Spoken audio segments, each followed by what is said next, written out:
أعوذ بالله من الشيطان الرجيم بسم الله الرحمن الرحيم ولكل أمة رسول فإذا جاء رسولهم قضي بينهم بالقسط وهم لا يظلمون ويقولون متى هذا الوعد إن كنتم صادقين قل لا أملك لنفسي ضرا ولا نفعا إلا ما شاء الله لكل أمة أجل إذا جاء أجلهم فلا يستأخرون ساعة ولا يستقدمون۔ ترجمہ: اور ہر امت کے لیے ایک رسول ہے، سو جب ان کا وہ رسول آ جاتا ہے ان کا فیصلہ انصاف کے ساتھ کیا جاتا ہے اور ان پر ظلم نہیں کیا جاتا۔ اور یہ لوگ کہتے ہیں کہ یہ وعدہ کب ہوگا؟ اگر تم سچے ہو، آپ فرما دیجئے کہ میں اپنی ذات کے لیے تو کسی نفع اور ضرر کا اختیار نہیں رکھتا مگر جتنا اللہ کو منظور ہو۔ ہر امت کے لیے ایک معین وقت ہے، جب ان کا وہ معین وقت آ پہنچتا ہے تو ایک گھڑی نہ پیچھے ہٹ سکتے ہیں اور نہ آگے سے رکھ سکتے ہیں۔ دیکھیے، آپ جانتی ہیں جو آیت قل سے شروعات ہوتی ہے وہ نہایت اہم آیت ہوتی ہے۔ اللہ تعالیٰ آپ صلی اللہ علیہ وسلم کو سنا کر پوری دنیا کو، یہ لوگوں کو بتانا چاہتے ہیں کہ آپ یہ خاص حکم میرا کہہ دیجئے۔ کیا ہے یہاں حکم؟ کہ میں اپنی ذات کے لیے کسی نفع اور ضرر کا اختیار رکھتا ہی نہیں مگر جتنا اللہ کو منظور ہو۔ اور پھر کہہ دیا گیا کہ ہر امت کے لیے ایک اس کا معین وقت ہے اور وہ معین وقت پورا نہ ایک گھڑی آگے ہو سکتا ہے نہ پیچھے مگر اپنے وقت پر۔ تو دیکھیے، یہ مشرکین کے عذاب الہی مانگنے پر کہا جا رہا ہے کہ میں تو اپنے نفس کے لیے بھی نفع اور نقصان کا اختیار نہیں رکھتا، چاہے کہ میں کسی دوسرے کو نفع یا نقصان پہنچا سکوں۔ ہاں، یہ سارا اختیار اللہ کے ہاتھ میں ہے کہ وہ اپنی مشیت کے مطابق ہی کسی کو نفع یا نقصان پہنچانے کا فیصلہ کرتا ہے۔ علاوہ ازیں اللہ نے ہر امت کے لیے ایک وقت مقرر کیا ہوا ہے، اس وقت موعود تک وہ مہلت دیتا ہے، لیکن جب وہ وقت آ جاتا ہے تو پھر وہ ایک گھڑی نہ پیچھے ہو سکتے ہیں نہ آگے سے رکھ سکتے ہیں۔ تو دیکھیے، یہ تو بات بالکل واضح ہے کہ آپ صلی اللہ علیہ وسلم ہمارے نفع اور نقصان کے مالک نہیں ہیں۔ نفع اور نقصان کا مالک کون ہے؟ اللہ تعالیٰ۔ اس آیت کو پہلے تھوڑا سا سمجھ لیتے ہیں۔ تو نفع اور نقصان کا مالک یہاں بھی کہہ دیا گیا کہ صرف اور صرف اللہ کی ذات کے سوا کوئی نہیں ہے۔ نفع اور نقصان اللہ تعالیٰ جس بندے کے لیے جو لکھ دیا ہے وہ اسے ملنا ہے۔ آپ دیکھیے، آپ صلی اللہ علیہ وسلم کی ذات میں مبالغہ آرائیاں شروع ہو گئی ہیں۔ کچھ لوگ اللہ کے رسول صلی اللہ علیہ وسلم کو وہ درجہ دے جاتے ہیں ان کی تعریفوں میں جو واقعی قرآن میں کہیں نہیں ہے۔ آپ یہاں دیکھ لیجئے، نفع اور ضرر کا اختیار کہلوا دیا گیا ان سے خود کہ آپ کہہ دیجئے کہ میں اپنے نفع اور نقصان کا مالک نہیں ہوں، میں بھی اللہ کے منظور جو ہو وہی حاصل کر سکتا ہوں۔ یعنی کہ اللہ کے رسول صلی اللہ علیہ وسلم صرف اور صرف جو بھی اللہ نے مقرر کیا تھا ان کے لیے وہ ہی ان کو جو تھا ان کے لیے مقدر تھا۔ کیوں؟ جبکہ وہ کہ اللہ کے برگزیدہ اور بڑے خاتم النبیین، اتنے بڑے رسول، لیکن پھر بھی اللہ تعالیٰ نے ان کے لیے بھی کہلوا دیا پھر کہ تمہارے لیے جو بھی امت ہے اس کا ایک وقت چل رہا ہے۔ ہر انسان کے لیے ایک وقت اس کی موت کا معین ہے۔ یعنی کہ اس کی میعاد پوری ہو جاتی ہے جب اس کا موت کا وقت آ جاتا ہے۔ تو ایک تو زندگی ہے جو اس سے ملی ہوئی ہے، ایک امت کے طور پر ان کو ڈھیل دی جاتی ہے یا مہلت دی جاتی ہے، لیکن وہ وقت ہمیشہ چلتا نہیں رہے گا۔ جیسا کہ انسان یہ محسوس کر لیتا ہے کہ جو حالات میرے اوپر آج ہیں وہی میں شاید آگے بھی انہی حالات میں رہوں گا، اور اسی وجہ سے وہ انسان سرکش بن جاتا ہے، اپنے رب کا نافرمان بن جاتا ہے، اپنے رب کی پہچان نہیں کرتا، دنیا کی مزوں میں کھو جاتا ہے۔ تو یہی وجوہات ہیں کہ وہ اپنے وقت کی قدر نہیں کرتا۔ تو اس آیات سے جو ہمیں سبق ملتا ہے اس میں کیا ہے؟ پہلی چیز کہ اللہ کے رسول صلی اللہ علیہ وسلم رسول ہیں، ان کو اختیار نہیں، اختیار اللہ تعالیٰ کے پاس ہے۔ اور اس کے بعد کہ جو وقت ہمارے لیے معین ہے وہ آنا چاہتا ہے، یعنی کہ وہ دور نہیں ہے۔ ہم اپنے وقت کو اپنے لیے دور نہ سمجھیں، کب ہماری مہلت ختم ہو جائے کچھ پتہ نہیں۔ تو وہ مہلت جو موت کی معین ہے، وہ مہلت جو ایک امت کے طور پہ یا ایک امت مسلمہ کے طور پہ ہمارے لیے اللہ تعالیٰ نے مقرر کر دی ہے، اگر وہ پوری ہو گئی تو پھر ہمارے اوپر بھی عذاب الہی، یعنی کہ ایک امت مسلمہ کے طور پہ ہم یہ نہ سمجھیں کہ ہم چھوٹ جائیں گے، یعنی کہ جو ہمارے حقوق ہیں، جو فرائض ہیں، جو ہماری ذمہ داریاں ہیں امت مسلمہ کے طور پر، ہم اسے ادا کرنے کی کوشش کرتے رہیں۔ تو دیکھیے ابھی بھی ایسا ہوا کہ شروع کی 2 آیات کا ترجمہ رہ گیا، تو میں نے کیونکہ تفسیر میں پڑھ رہی تھی تو میں نے اس کو جاری رکھا۔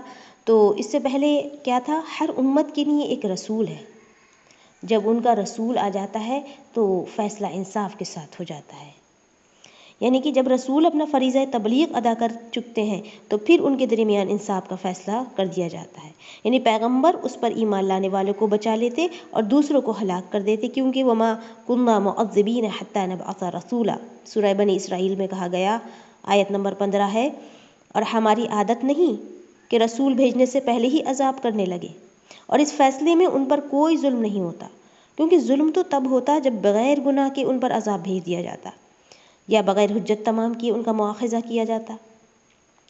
دوسرا مفہوم یہ ہے اس کا کہ اس کا تعلق قیامت سے ہے، یعنی قیامت والے دن ہر امت جب اللہ کی بارگاہ میں پیش ہوگی تو اس امت میں بھیجا گیا رسول بھی ساتھ ہوگا، سب کے اعمال نامے بھی ہوں گے، فرشتے بھی بطور گواہ پیش ہوں گے، اور یوں ہر امت میں اس کے رسول کے درمیان انصاف کے ساتھ فیصلہ کر دیا جائے گا۔ اور حدیث میں آتا ہے کہ امت محمدیہ کا فیصلہ سب سے پہلے کیا جائے گا، جیسا کہ فرمایا ہے، صحیح مسلم کی حدیث ہے 856، کہ ہم اگرچہ سب کے بعد آنے والے ہیں لیکن قیامت کو سب سے آگے ہوں گے اور تمام مخلوقات سے پہلے ہمارا فیصلہ کیا جائے گا۔ الحمدللہ اللہ تعالیٰ ہمارا فیصلہ جو ہے کامیابی والا ہو، اللہ تعالیٰ رحمت والا فیصلہ ہو ہمارے۔ اس کے بعد کہا گیا وَيَقُولُونَ مَتَى هَذَا الْوَعْدُ إِن كُنتُمْ صَادِقِينَ، اور یہ لوگ کہتے ہیں کہ یہ وعدہ کب ہوگا اگر تم سچے ہو۔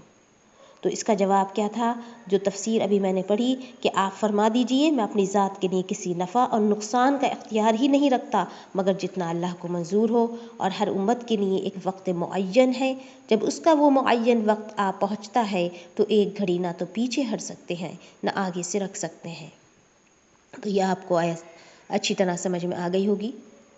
اس کے بعد ہے آیت نمبر 50،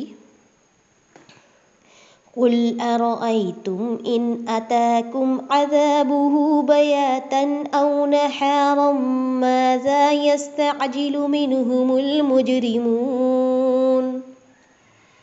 ثُمَّ إِذَا مَا وَقَعَ آمَنْتُمْ بِهِ الْآنَ وَقَدْ كُنْتُمْ بِهِ تَسْتَعْجِلُونَ۔ ترجمہ، آپ فرما دیجئے کہ یہ تو بتلاؤ کہ اگر تم پر اللہ کا عذاب رات کو آ پڑے یا دن کو تو عذاب میں کون سی ایسی چیز ہے کہ مجرم لوگ اس کو جلدی مانگ رہے ہیں؟ کیا پھر جب وہ آ ہی پڑے گا اس پر ایمان لاؤ گے؟ ہاں اما نہ، حالانکہ تم اس کی جلدی مچایا کرتے تھے۔ تو دیکھیے مشرکین مکہ ہوں یا جو بھی ہر دھرم لوگ ہیں، انہوں نے عذاب الہی کی اپنے آپ سے ڈیمانڈ رکھی، کیونکہ انہیں کوئی ڈر ہی نہیں تھا۔ تو دیکھیے اس میں کیا ہے، یعنی عذاب ایک تو جو ہے جہاں پر ناپسندیدہ چیز ہے جس سے دل نفرت کرتے ہیں اور طبیعتیں انکار کرتی ہیں، پھر یہ اس میں کیا خوبی دیکھتے ہیں؟ اللہ تعالیٰ فرما رہے ہیں کہ اس میں کون سی ایسی چیز ہے کہ جس کو یہ جلدی مانگ رہے ہیں، جلدی طلب کر رہے ہیں؟ تو اللہ تعالیٰ فرماتے ہیں کہ جب وہ آ ہی پڑے گا تو کیا پھر ایمان لاؤ گے؟ لیکن عذاب آنے کے بعد ماننے کا کیا فائدہ ہوگا؟ دیکھیے، جب اللہ تعالیٰ کی حجت تمام ہو جاتی ہے اور جب سامنے سے انسان عذاب دیکھ لیتا ہے، جیسے آپ فرعون کا واقعہ آپ کو یاد ہوگا، فرعون کے واقعے میں کیا ہوا کہ جب اس نے اپنی آنکھوں سے عذاب دیکھ لیا تو اس نے ایمان لایا، لیکن اس کے ایمان کا کوئی فائدہ اسے حاصل نہ ہوا۔ تو اسی طرح موت کا غرغرہ جب انسان کے حلق تک پہنچ جاتا ہے تو اس وقت کا ایمان فائدہ نہیں دیتا۔ تو اللہ تعالیٰ نے جو زندگی کی ہمیں مہلت دی ہے، اس میں آنکھیں اور ناک اور کان، جو بھی سینسز اللہ نے ہمیں دی ہیں، اس کے ذریعے ہمارے ایمان کے اضافے کا سبب ہیں یہ کہ ہم کیا سوچنے میں اور غور و فکر اور تدبر کے ذریعے اللہ تعالیٰ کی ذات پر ایمان کامل حاصل کرتے ہیں یا نہیں۔ اور یہ عذاب الہی کن لوگوں کے لیے ہوتا ہے؟ نہ ماننے والوں کے لیے ہے، اور ماننے والے تو اس سے پہلے ہی مان جاتے ہیں۔ آیت نمبر 52، ثم قیل للذین ظلموا ذوقوا عذاب الخلد هل تجزون الا بما کنتم تکسبون ویستنبئونک احق هو قل ای وربی انه لحق وما انتم بمعجزین۔ ترجمہ، کیا پھر جب وہ آ ہی پڑے گا اس پر ایمان لاؤ گے؟ ہاں، اب مانا، حالانکہ تم اس کی جلدی مچایا کرتے تھے۔ پھر ظالموں سے کہا جائے گا کہ ہمیشہ کا عذاب چکھو، تم کو تو تمہارے رب کا کیے کا بدلہ ملا ہے۔ وہ آپ سے دریافت کرتے ہیں کہ کیا عذاب واقعی سچ ہے؟ آپ فرما دیجئے کہ ہاں، قسم ہے میرے رب کی، وہ واقعی سچ ہے اور تم کسی طرح اللہ کو عاجز نہیں کر سکتے۔ دیکھیے اس میں کیا ہے، میں نے پہلے والی آیت کا بھی ترجمہ پڑھ دیا تھا ساتھ میں کہ جب آ ہی پڑے گا تب ایمان لاؤ گے۔ اس کے بعد ہے کہ پھر ظالموں سے کہا جائے گا کہ ہمیشہ کا عذاب چکھو، کہ تمہیں تمہارے کیے کا بدلہ ملے گا۔ تو دیکھیے، میں نے آپ کو بتایا ہے کہ جنت ہو یا جہنم، جنت کی سب سے بڑی خوبی یہ ہے کہ وہاں کوئی فکر نہیں، ہمیشہ کی جنت ہے۔ اور سب سے بڑا دکھ جہنم کا کیا ہے، عذاب کا کیا ہے کہ اس میں سے نکلنے کی کوئی امید نہیں۔ اللہم اعاذنا اللہ منہا، کیونکہ کوئی بھی تکلیف اور دکھ یہ اس یقین کے ساتھ کہ یہ چلی جائے گی انسان کو محسوس نہیں ہوتی، اور دنیا کی چاہے کوئی بھی تکلیف ہو وہ وقت جاتا ہے، رکتا نہیں ہے۔ تو اسی طرح یہ جو جنت اور جہنم اللہ تعالیٰ نے جو تیار کی ہے، وہ اس جو ہے وہ اس کا وقت جانے والا نہیں بلکہ ہمیشہ ہمیشہ کا ہے۔ علاوہ ان لوگوں کے جن کے دل میں رائی کے دانے کے برابر بھی ایمان ہوگا، آپ جانتی ہیں ان کا کیا ہوگا کہ وہ اپنے حصے کا عذاب چکھ کر ایک دن ضرور جنت میں داخل کیے جائیں گے، لیکن ان کی حالت یہ ہوگی کہ وہ عذاب الہی کا مزہ جو ہے چکھتے چکھتے کوئلے جیسے ہو جائیں گے۔ اللہم اعاذنا اللہ منہا، اللہ تعالیٰ ہمیں ایسے ایمان سے بھی بچائے، ہمارے اندر وہ ایمان عطا فرمائے اور وہ استقامت کہ ہم حشر کے میدان میں بھی سرخرو ہو جائیں، اپنے رب کی رضا پالیں۔ تو یہ جو ہے ہمیشگی، یہ جو ہے بہت برا عذاب ہے۔ کس کی ہمیشگی؟ جہنم اور عذاب کی۔ اللہم اعاذنا اللہ منہا۔ پھر اللہ تعالیٰ نے فرمایا وہ آپ سے دریافت کرتے ہیں کہ کیا واقعی عذاب سچ ہے؟ تو جو پوچھتے ہیں کہ میعاد قیامت جو ہے مٹی ہو جانے کے بعد انسانوں کے دوبارہ جی اٹھنا ایک برحق کیا بات ہے؟ تو اللہ تعالیٰ فرماتے ہیں اے پیغمبر آپ کہہ دیجیے تمہارا مٹی میں ہو کر مٹی میں مل جانا، اللہ تعالیٰ کو دوبارہ زندہ کرنا کوئی مشکل نہیں ہے۔ امام ابن کثیر رحمۃ اللہ علیہ فرماتے ہیں کہ اس آیت کی نظیر قرآن میں مزید صرف 2 آیتیں ہیں کہ جن میں اللہ تعالیٰ نے اپنے پیغمبر کو حکم دیا ہے کہ وہ قسم کھا کر میعاد کے وقوع ہونے کا اعلان کریں۔ ایک سورہ سبا میں ہے 34 آیت اور سورہ تغابن میں ہے۔ تمہیں تمہارے کیے کا بدلہ ملا ہے، یہاں پہ کہہ دیا گیا۔ اوپر آیت میں حل تجزون الا ما بما کنتم تکسبون، یعنی کہ جو تمہاری کمائی ہے وہ تمہارے سامنے جزا بن کر، سزا بن کر سامنے آ گئی ہے۔ تو آج جو ہم کر رہے ہیں تکسبون، کمائیاں کر رہے ہیں، ہر انسان اپنے اپنے مطابق، اپنی ہمت، اپنے ایمان کے مطابق اپنی کمائی میں لگا ہوا ہے۔ تو ہم دیکھیں ہم کیا کما رہے ہیں، ہم کہاں اپنے آپ کو خرچ کر رہے ہیں، اپنی صلاحیتیں، اپنی ہمتیں، اپنی کوششیں کہاں ہماری کہیں ضائع تو نہیں ہو رہی ہیں۔ تو میں نے آپ کو پہلے بھی یہ بتایا ہے کہ اس کا طریقہ یہ ہے کہ رات کو بیٹھ کر یا شام کو بیٹھ کر کیا کیا کریں، جائزہ لیا کریں، اپنا محاسبہ کیا کریں۔ یہ وقت سوچنا اپنے لیے تنہائی میں بیٹھ کر بہت ضروری ہے، انسان کی اپنی روحانی قوت کو بیدار کرنے کے لیے، اللہ تعالیٰ سے تعلق مضبوط کرنے کے لیے، اپنی ذات پر غور و فکر کے لیے انسان کو کسی وقت تنہا بیٹھ کر غور و فکر کرنا بہت ضروری ہے، جس میں سب سے بڑے غور و فکر کا پہلو کیا رہے گا کہ میں نے کیا کیا آج، کیا میں نے، اگر کہیں کوئی خطا مجھے محسوس ہو رہی ہے تو کیا اس کے لیے اصلاح کا راستہ کیا ہے، کہیں کسی کا اگر کوئی دل آزاری کی ہے تو معافی مانگ لی ہے یا نہیں، یا معافی مانگنے کا کیا طریقہ ہے، اس کی مدد کرنے کا کیا طریقہ ہے۔